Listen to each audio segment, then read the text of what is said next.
wasiir ku-xigeenka wasaaradda amuuraha gudaha Somaliland, wasiirka wasaaradda dhulka iyo guriyeynta Somaliland iyo waliba barasaabka gobolka Gabiley ayaa ka qayb galay munaasabad ballaaran oo loo asteeyay inay xilka kula kala wareegaan golihii hore ee deegaanka degmada Gabiley iyo golaha cusub ee dhawaan ay soo doorteen shacabka gobolka Gabiley iyo sidoo kale maayar ku-xigeenkii golihii hore deegaanka Gabiley mudane Cabdi Yuusuf Daahir Goolle iyo maayar ku-xigeenka cusub ee golahan cusub ee deegaanka Gabiley munaasabadani oo ka dhacday hoolka dawladda hoose degmada Gabiley ayaa waxa kale oo ka soo qayb galay salaadiin cuqaal waxgarad siyaasiyiin haween dhalinyaro iyo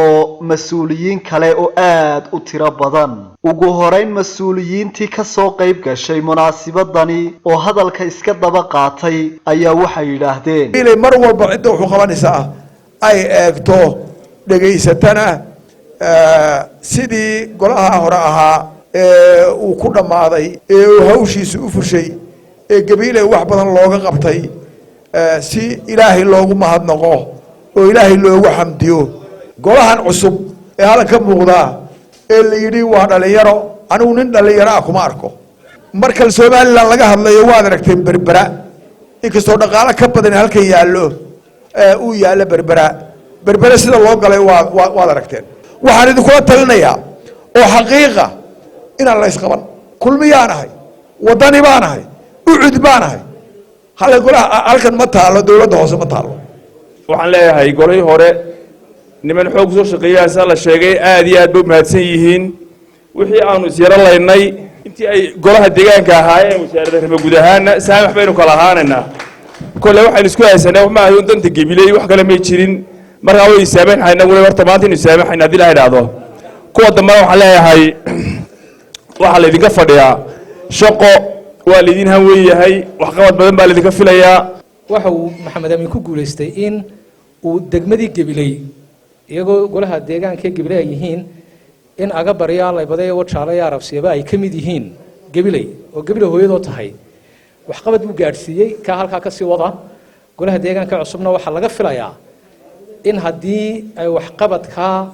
ay Cabdi Maxamed Amiin ku garab istaagaana guul bay gaarayaan xubintii dumarku way ka dhiman tahay golaha deegaanka Gabiley walow ay nimca tartantay boqol nimco kalena gobolka way joogaan maadaama aanu ka maqanahay golihii deegaanka gobolka Gabiley hal hoos loo eego xubin sharafeedyo dumaraha la sameeyo oo ka hadla baahida asaasiga ee haweenka ee gobolka taala anigu ragga hore ee wax qabadkoodii la sheegay waxba oran maayo oo wixii ay qabteen waa la arkaa cid aan la hadlayo waxa weeyaan raggan cusub ee aanu ismudan doono insha Allah bidullaahi kariim raggaasi sanad baan wada joogno waxaan u malaynayaa nin maalin aanu isu nimi ama aan wada hadalnay ma jirto raggan ku soo wada shaqeynay ixtiraam iyo akhlaaq weeyaan raggii hore waxa ka soo haray Maxamed Amiin 12kiina kala waa cusubtii waxa idinka muuqata waxa aad loo leeyahay raggii hore iyo ragga kale in bay ku kala duwan yihiin raggii hore waxa lagu yara xamanayo balwad bay u badnaayeen idinkana waxa la idin leeyahay waa dhalinyaro master iyo degree wada sita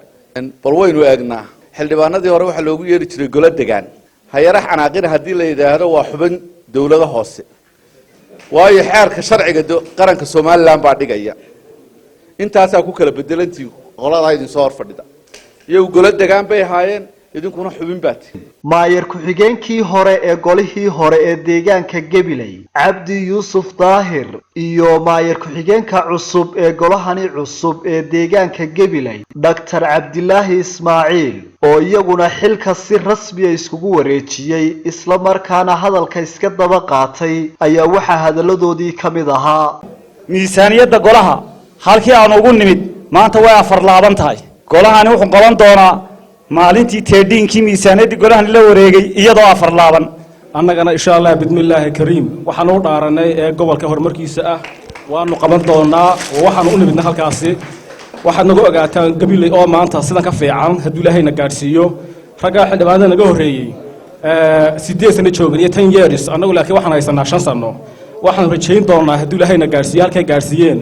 inaanu sii libilaabmi doono hadduu ilaahayna gaadhsiiyo. maayer maxamed amiin cumar cabdi oo isaguna munaasabadani hadallo kooban ka soo jeediyey ayaa waxa uu yidhi asxaabtaydii golaha deegaanka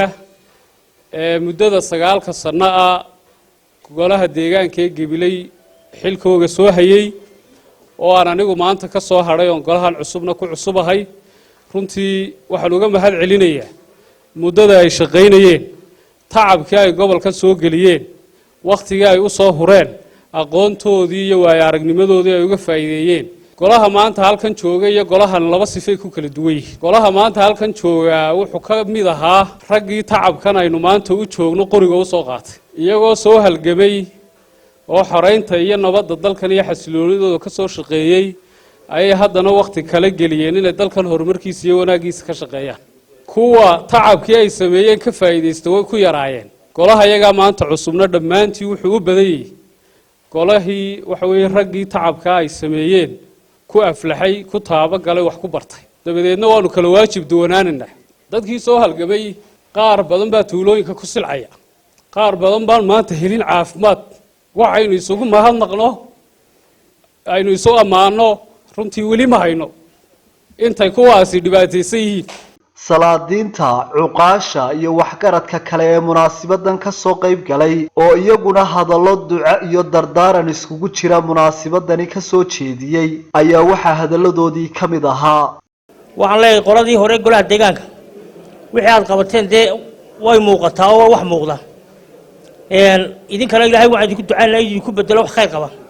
waa golaha waxqabadka waxay ku mutaysteen waxqabadka lagu majirto gobolka ee uu ku noqdo gobolka cagaaran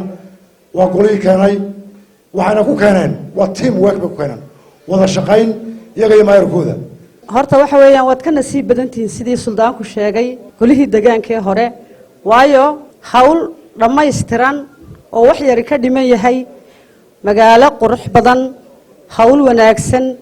shaqo fiican oo halkii ugu fiicnayd joogta ayaad la kulanteen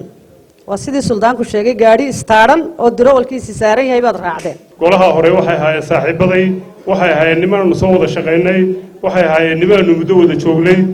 nasiib wanaag ilaahay maanta wuxuu igu simay aniga oo ka mid ahaa xogayihii golihii ugu horreeyey ee deegaanka ee degmada Gabiley oo boqor maxamed geelle iyo maantana ahaana xogayihii golihii dambe maantana ka mid noqday golaha cusub ee deegaanka degmada waa Cabdirasaaq Axmed Hayaan ilka case Gobonimo TV gobolka cagaaran ee Gabiley